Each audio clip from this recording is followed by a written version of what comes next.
I do not know when or why I was first possessed by the dream of flight. I do not remember a time when the sky did not call me, or that the machines we build to take us there did not captivate me and fill me with an almost mystical wonder. My earliest memories of the dream are fragmentary and fleeting. Buzzing Cessnas lazing overhead in the hot glare of a central Florida sky, dropping parachutists into the fields adjacent to our house. Military jets roaring overhead and sonic booms rattling windows and shaking the walls. Flickering black and white images of Gemini launches on our bunny-eared television set. Wally Schirra talking now about what they saw at the moment of ignition. Building model kits with my dad. Okay, mostly watching my dad build model kits. The first I recall was the British Electric Lightning.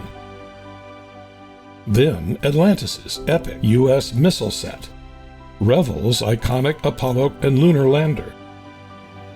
And Mercury Atlas rocket and launch pad. And their giant, majestic B-29. The life-changing experience of watching Stanley Kubrick's and Arthur C. Clarke's brilliant 2001 A Space Odyssey playing out across the silver screen in all its nearly incomprehensible wonder.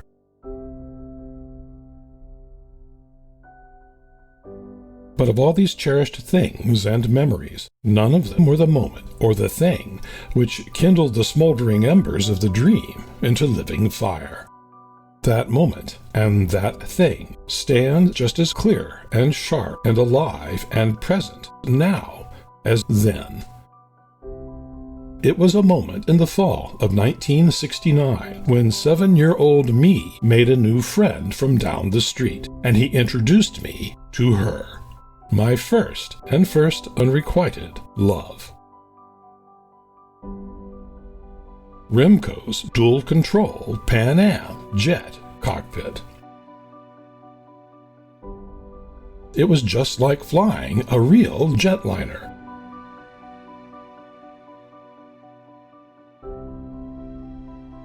From the moment I saw her, I knew I must have her. I had to possess her, for she had instantly possessed me. This, by the way, was when I first discovered jealousy. For all its plastic toy design and cartoony color, Remco's jet cockpit was actually a brilliantly designed, rudimentary miniature flight simulator. The dual headphones worked. The controls operated in tandem. Engine sounds responded to throttle movement. Airspeed, altimeter, and turn and bank indicator followed control inputs. It is no wonder that an entire generation of future pilots flew their first flights in Remco's dual-control Pan Am jet cockpit. As I sat there at the edge of a friend's bed, bathed in a shaft of golden afternoon light streaming in through the bedroom window, I was in heaven.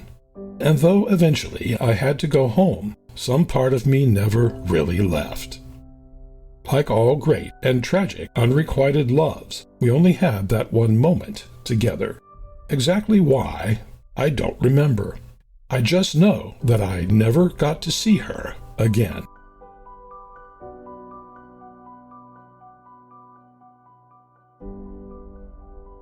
Of course, I begged and pestered my dad to buy me one of my own. But Christmas came and went without her, and then my birthday. And soon my aviation obsession had found other objects of desire, and my interest in flight matured beyond a crush on a child's toy. For several years, the path of my life was firmly charted in my preteen mind, my destiny cemented. I would first become a fighter pilot, flying the latest generation of Air Force jets, and then an astronaut. Or, NASA not having the good sense to hire me, I would grow into distinguished, silvery-haired middle age as an airline captain, traveling the world and safely delivering my passengers and crew to distant and exotic locations. But dreams are strange things, and what dreams do come are not always the dreams we wished might. One day in junior high, I suddenly started seeing double, and shortly after came face to face with shattering reality of an extremely short-sighted right eye and a compromised vision which forever placed jet cockpits, airliner left-hand seats, and the controls of NASA spacecraft out of my reach.